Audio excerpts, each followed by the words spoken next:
Our building is the KENDELA building, which is a research center in Atlanta, United States, by the architects Lord A. Sargent Miller Hull Partnership. It was constructed in 2019. First of all, I would like to say why we chose this particular building. We chose it for many reasons. One of them is its exemplary role in sustainable architecture. This is a Living Building Challenge certified project that produces more energy and water than it consumes. It also features innovative systems like solar panels, gray water wetlands, and zero carbon construction, while transforming a former parking lot into a thriving ecosystem. It also serves as a platform for environmental education, research, and community engagement. It also demonstrates how regenerative design can address global challenges like climate changes and resource management. So in the first part of our poster, we tried to give a brief introduction about the building, how it is an innovative, sustainable design that was created to foster environmental education, research, and a public forum for community outreach. One thing that we should keep in mind is that this building first was a parking lot, and then it later on was transformed to this beautiful research center that acts like a forest with 90% or more of an average rainfall managed on site. One of the appealing things also in this building is the use of the timber structure, as this university was one of the first buildings that used timber structures in the United States since the 80s. And also they used mass timber for its lower carbon footprint compared to concrete and steel. We focused on three management systems and how they're managing this building. The first one is the ventilation system, then stormwater management system, and then the gray water system. If we talk about the ventilation system in this building, we can say that the building integrates systems like radiant heating and cooling, supported by underground chilled water pipes for energy efficiency. The outdoor air system optimizes ventilation by extracting humidity through ceiling ducts, ensuring indoor air quality. As this is a certified Living Building Challenge project, it clearly demonstrates regenerative design producing more energy and water than it consumes while fostering innovation and environmental stewardship.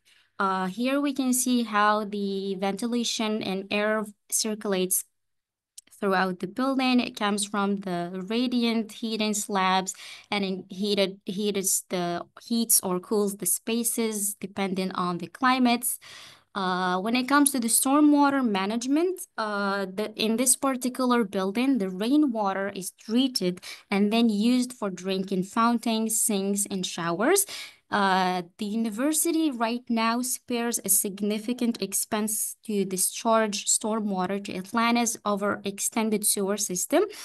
This building demonstrates how available strategies could be deployed throughout the campus to manage stormwater more intelligently.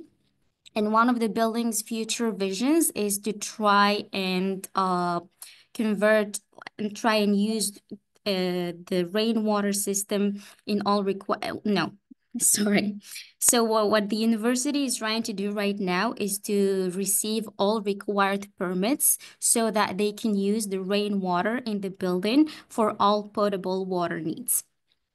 About the gray water management, the landscape is designed to reuse 95% for the building's gray water, and the gray water is diverted to constructed wetlands filled with native plants that clean and filter the water before directing it to a drain field where it is infiltrated back to the groundwater. A composting toilet system also converts solids and liquids into fertilizers on site. This system does not connect to the main sewer. So here we can see a graphic explaining how the gray water circulates and how it is managed throughout the building. And now I would like to give the floor to my friend to explain the rest of the topics. Thank you. Thank you very much. I will Only continue. one addition, maybe if you like to underline some topics, you can zoom to the graphics to show it better. Yeah, Maybe. sure. I forgot Okay. to do that. No problem. Okay. Yeah, so my friend will explain. And if you need anything, let me know to zoom in on something if you want to explain it, okay? All right. So firstly, I will explain about the sunlight usage with the photovoltaic panels. So the sunlight, they use the photovoltaic panels for generating the energy needs, which is mostly electric, and they produce more than 200% of the building's annual energy needs, which exceeds the living building challenge, which they are required to produce 105% of the annual energy needs requirement. And these photovoltaic panels also provide shade in Atlanta's steamy summers. And just for backup, they also have a battery, and the building pulls from electricity grid when needed and also sends excess during periods of overproduction. And if we talk about the waste management, they diverted 62% from the landfill. Diverted just means maybe they composted it or they recycled or reproduced the waste. So the diverted portions are like plastics, metals, papers, and compost. And they also recycled hard to recycle materials like e-waste, glass, batteries, and some other things. And not only they recycled, they managed the waste from the waste that they generated from the building, but also the waste that they produced when they were building the building. So they the zero carbon construction, which the project construction achieved zero carbon footprint by the first incorporating low carbon and salvage building materials. So they actually used some trees that were down because of the storm in the area. And they also tried to source some materials from locally. So that reduces from transportation of the materials of the building.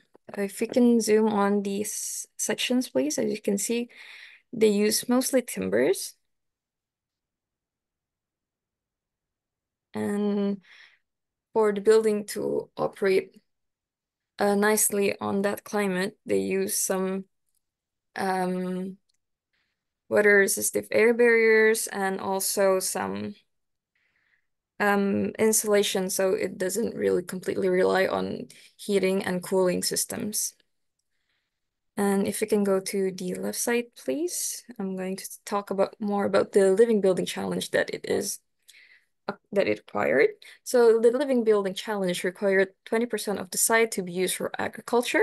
So in this building, there's a 500 square foot rooftop garden, which actually we cannot see. I don't think we have. It's just behind the photovoltaic. So there's rooftop system that you can access. It's about on the back side, on the north side, on the top side of the floor plan. So that's the rooftop system where the university students can actually plant things for their foods and such.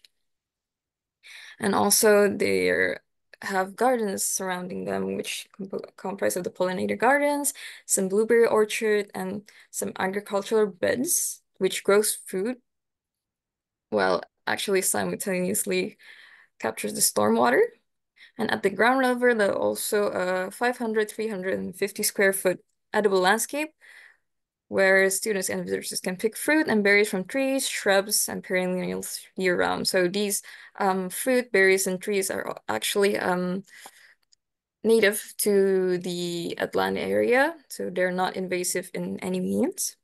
And throughout the pathways surrounding the buildings, Andropogon incorporated previous pavers and concrete that absorbs stormwater and inflate it to the ground, so it doesn't repel water.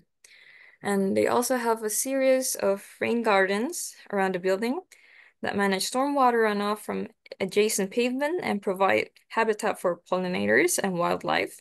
And these gardens refer to two habitats that are native to the local ecoregion, the mesic woodland and the seepage wetland zone. So if we can see on that tree, so the foraging landscape, which we talk about the berries and such, the mesic woodland and the seepage wetland that were divided based on the types of plantations that were made on there. And that's mostly it for our presentation. Thank you very much for listening.